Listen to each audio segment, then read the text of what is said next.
Um grande abraço, amigos da Rádio Coringão. Eu sou o Leandro Leite e vamos com a análise fiel de Corinthians 1, Santos também 1, ou então Corinthians 1, Daronco também 1. Peço para os amigos se inscreverem no canal da Rádio Coringão, né, no YouTube, dê o like, compartilhem, comentem e também sigam as redes sociais da Rádio Coringão, Facebook, Twitter, Instagram, TikTok, é só digitar Rádio Coringão. Também acesse o site radiocoringão.com. Bom, o Corinthians empatou diante do Santos na noite deste domingo, na Neoquímica Arena, jogo válido pela rodada 30 do Campeonato Brasileiro, e a equipe ficou no empate por 1-1. O Corinthians teve dois adversários, o Santos e o Daronco, né? Mas vamos por partes. O Corinthians começou melhor o jogo, o primeiro tempo foi praticamente ataque contra defesa. O Corinthians finalizou 15 vezes no primeiro tempo. Eu diria que o Corinthians só no primeiro tempo finalizou mais do que o mês todo. Né? Fazia muito tempo que eu não via o Corinthians atacar tanto, pressionar tanto, como foi na primeira etapa, porém não conseguiu aproveitar as oportunidades. Também o goleiro do Santos, o João Paulo, fez grandes defesas, evitando a vitória corintiana já no primeiro tempo, né? O Santos, quando passou do meio-campo, fez um gol na bola parada, porém acabou sendo anulado por impedimento, né? Então, fora esse gol que foi o único ataque de fato do Santos no primeiro tempo, fora isso, foi um jogo ataque contra a defesa. O Corinthians teve até mais posse, 71% de posse de bola. O Santos tentou se defender como pôde e eles conseguiram heroicamente levar o jogo, né? Foram para o intervalo com o empate em 0-0. Então o Corinthians foi muito superior. O Alberto teve chances, o Juliano teve chances, o Fausto Vera quase fez um golaço. Aliás, o Fausto Vera, que jogou bem no primeiro tempo, nos últimos jogos ele foi muito mal, errando passes, por exemplo, né? Passes até fáceis, né? E contra o Santos ele jogou bem, aí o Mano até falou, tirei o Fausto porque ele já tinha cartão, né, e aí para não correr o risco de ser expulso, optou por tirá-lo e colocar o Moscardo no segundo tempo. Então, o primeiro tempo, o Corinthians foi muito superior, mas não conseguiu fazer o gol. No segundo tempo, aí o cenário já foi um pouco diferente. O time do Corinthians, ele não voltou bem para o segundo tempo. Viu o time do Santos ter dois contra-ataques, né? Em 2 minutos, o Santos jogou mais do que em todo o primeiro tempo. Né? Eles tiveram dois contra-ataques. Felizmente não conseguiram fazer o gol. E aí, depois desses dois sustos, aos poucos o Corinthians foi tendo a bola, né? Foi equilibrando o jogo, se lançou mais ao ataque e conseguiu fazer o gol. Um gol contra do Jean Lucas, cobrança de escanteio, a cabeçada, né? Um chute, enfim, o João Paulo fez uma grande defesa. No rebote, o Yuri Alberto não conseguiu mandar no gol, mas aí o Jean Lucas acabou fazendo contra, marcando o gol para a equipe do Corinthians. Porém, a equipe, depois do gol, acabou recuando.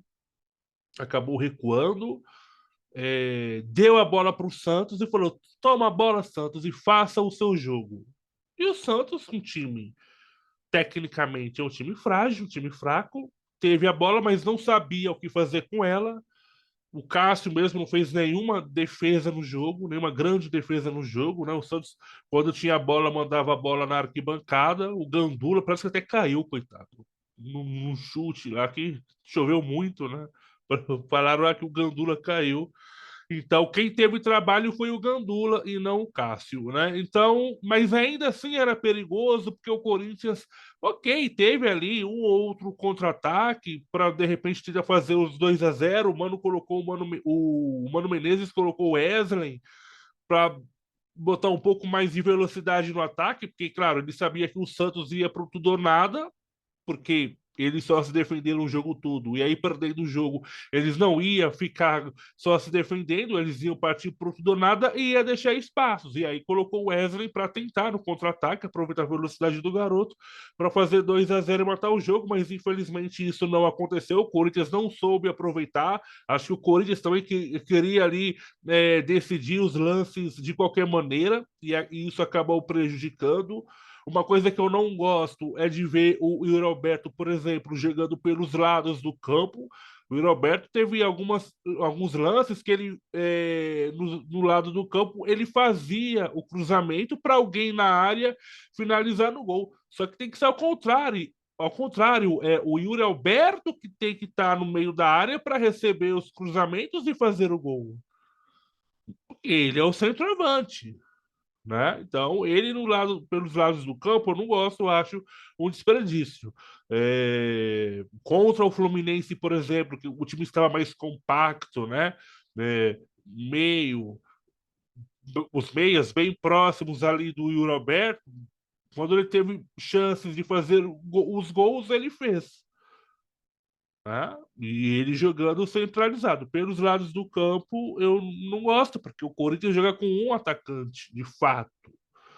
Né? Aí o Yuri jogando pelos lados, ele vai cruzar, quem é que vai finalizar? Não tem o outro atacante, porque o único atacante é o Yuri Alberto. Então o Corinthians ele não conseguiu aproveitar aí esses poucos contra-ataques que ele teve depois que fez 1-0, e aí para piorar veio é, o maior absurdo, né, que aconteceu na Neoquímica Arena, o pênalti marcado para a equipe do Santos, né? O Daronco, no primeiro momento não deu pênalti, ele deu tiro de meta, aí o VAR chamou a lance de possível pênalti, o Daronco foi ao monitor e acabou dando o pênalti para a equipe do Santos. Segundo eles, o Bruno Mendes pisou no pé do Soteldo, sendo que em nenhum momento o Bruno Mendes pisa no pé do Soteldo.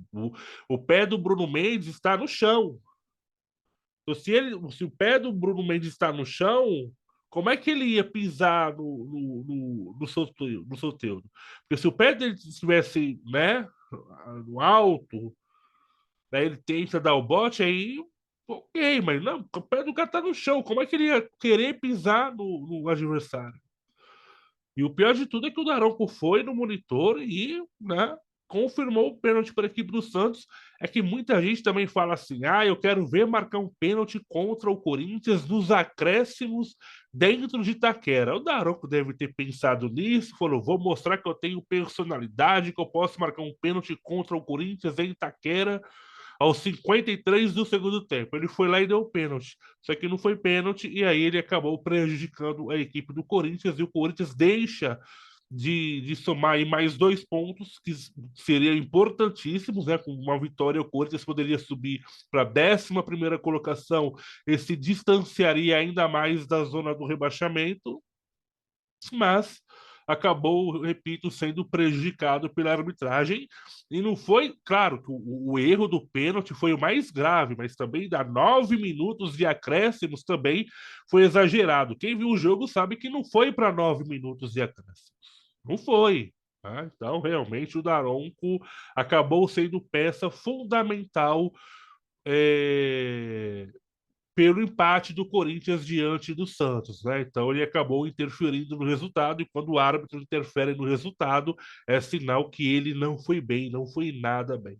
Então o Corinthians empatou com o Santos, na próxima rodada enfrenta em casa às 7 da noite o Atlético Paranaense na próxima quarta-feira. Um grande abraço, amigos da Rádio Coringão, e vai Corinthians!